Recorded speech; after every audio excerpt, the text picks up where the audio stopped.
t'attends, je... Ah ouais, bonjour, la vidéo et tout. Putain, bonjour. Focus 9. Ouh.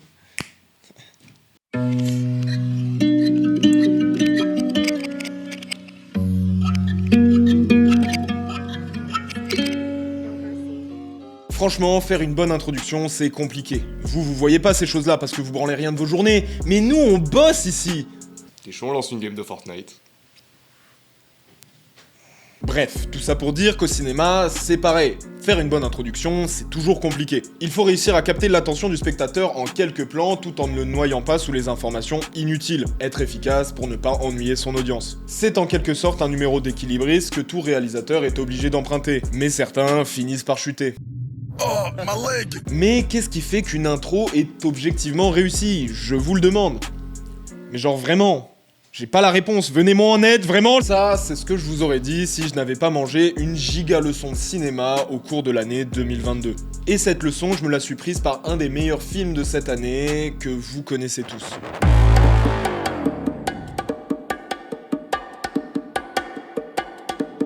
Spider-Man Across the Spider-Verse est un film d'animation sorti en 2022, produit par Sony, et dès sa sortie, il a réussi à reléguer tous les autres films Spider-Man au rang de vulgaires petites crottes. Et oui, j'ai beaucoup aimé ce film. Et en grande partie parce que tu rentres immédiatement dedans. Et autant j'aurais pu analyser plein de choses tellement le film est dense, mais je vais me limiter aujourd'hui à son introduction qui pète des culs. Parce que ce film est incroyable et qu'il faut juste aller le voir, c'est tout. Donc j'espère qu'en vous montrant cette intro, les derniers bouffons qui ne l'auraient pas vu Foncent acheter leur DVD de manière complètement légale. Nous sommes étage 13 et nous aimons le cinéma, alors nous le soutenons de tout notre cœur.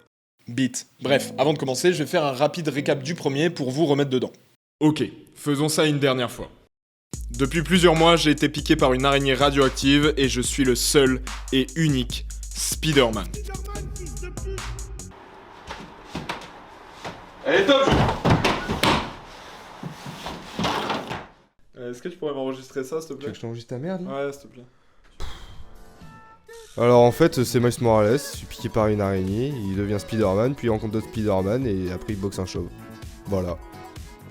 Ouais, enfin à peu près. Et là où le second volet est très malin, c'est qu'il nous rappelle ça dès les premières minutes pour éviter de nous perdre. Mais aussi pour nous présenter le personnage de Gwen et son univers avec du parallélisme. And he's not the only one. Et c'est super malin, parce qu'en plus de faire un récap concis aux éventuelles personnes qui n'auraient pas vu le premier, ça construit aussi très bien les problématiques de Gwen en quelques mots. En gros, ça permet de présenter très rapidement un personnage connu seulement en surface pour qu'on ait un point de repère dans cet univers. Et bien sûr, ça lie forcément Miles et Gwen en rappelant la romance du premier film. Franchement, en quelques secondes, tout est très bien posé et nous, spectateurs, comprenons très vite où le film veut nous emmener. Et en bonus, un style graphique magnifique, quelques foreshadowing, et bien sûr... Yo, if you don't tell someone what's going on, you're gonna snap. I'm fine. Des personnages très bien construits et immédiatement attachants. Le seul personnage qu'on connaît approximativement, c'est Gwen, et pourtant, en 5 minutes, j'ai pleuré la mort de son meilleur ami. Oui, je suis extrêmement émotif.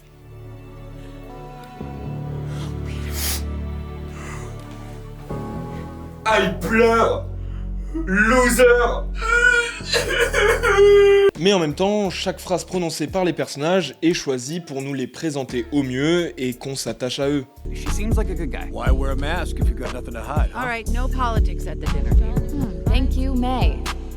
Et c'est accentué par les expressions cartoonesques qui font au mieux ressentir les émotions et les ressentis de chacun. Gwen nous aide alors à les comprendre et les apprécier encore mieux car on voit son point de vue en entendant ses pensées et en la connaissant du précédent volet. Elle nous permet de mettre en perspective les personnalités de chacun. Comprendre que son père est sévère mais profondément bon et juste, ou que son ami partage ses valeurs mais a fait une erreur pour lui ressembler. Et cet extrait va me permettre de saluer quelque chose d'autre.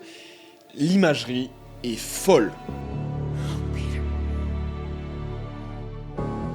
Bon alors ça, c'est le plus gros héritage du premier film, son impressionnante qualité visuelle. Et cette intro dans ce style aquarelle permet à la fois de se distinguer de son prédécesseur, mais aussi de nous replonger dans cet univers fantasque de monde parallèle avec ses multiples styles graphiques. Et j'en profite aussi pour dire que ce film est beau. Oui, je sais, c'est évident, mais s'arrêter sur des petits détails comme ça, c'est aussi important pour en comprendre l'impact. Surtout que c'est pas nécessairement un standard chez les blockbusters super-héroïques. Ant-Man Quantumania. Quoi ? Alors le film, tout là, le... Et puis merde, profitez de cette putain de beauté. C'est rare les films aussi colorés et créatifs dans leur visuel. Les couleurs d'ailleurs, parlons-en 5 minutes. Même si Datman a déjà fait une super vidéo sur le sujet que je vous encourage à aller voir d'ailleurs. Dans cette introduction, une scène illustre très simplement le choix et la pertinence des couleurs. Le père en orange qui est chaleureux et accueillant, et de l'autre côté Gwen en bleu qui est renfermée sur elle-même et froide dans ses mots. Une scène qui d'ailleurs se finit comme ça. Punk rock to give your old man a hug.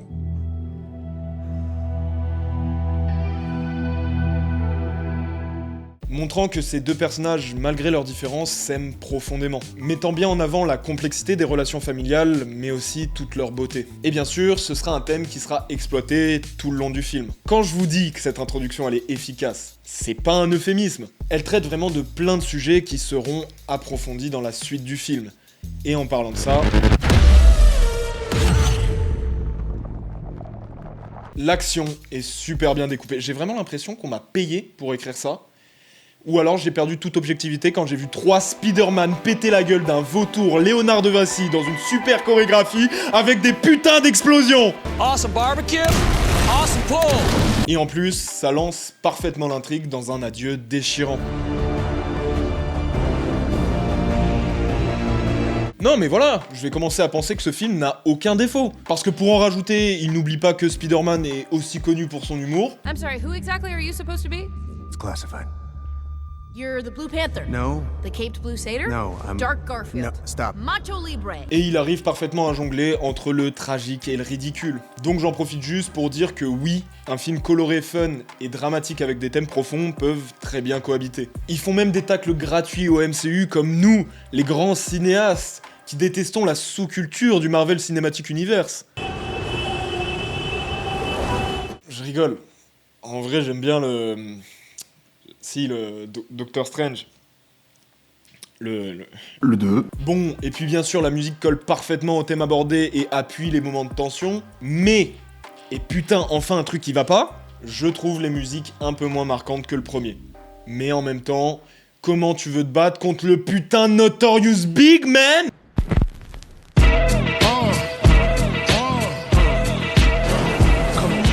Mais en même temps, sur les bandes originales, cette nouvelle série de Spider-Man a vraiment mis la barre très haute. Faut pas oublier que Sunflower de Post Malone, c'est toujours 2 milliards de vues. C'est énorme. Énorme. Et je pense que le comparer à son aîné là-dessus serait vraiment injuste. Surtout que ses thèmes musicaux sont vraiment bien pensés.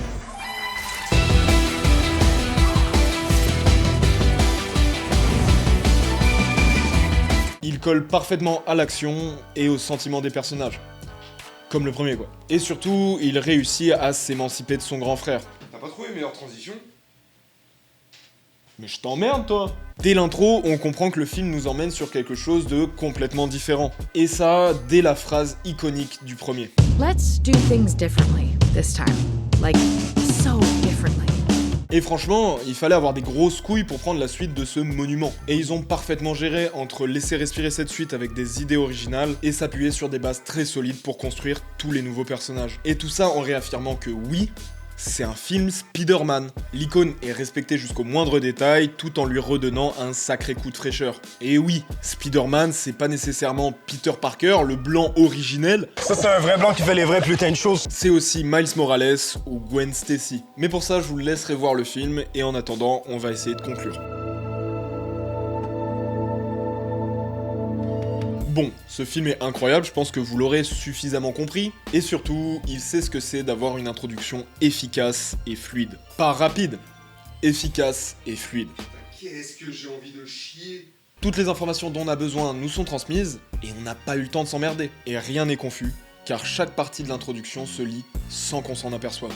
Bref, juste une leçon dans son genre. Et maintenant, vous savez à quoi peut ressembler un exemple de bonne introduction. Mais n'oubliez jamais que le cinéma, c'est avant tout la vision d'auteur, et que chaque film peut avoir des rythmes bien différents. Une introduction plus lente ou sans lien avec la suite du récit n'est pas nécessairement mauvaise. Avec cette vidéo, je voulais juste vous rappeler qu'en plus de toutes ces qualités, Spider-Man Across the Spider-Verse peut se targuer d'avoir une introduction efficace. Puis sinon, abonnez-vous en vrai.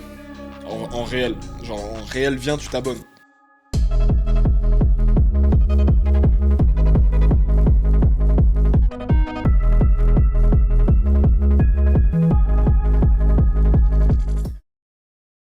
Attends. Ah, je savais pas que ça marchait.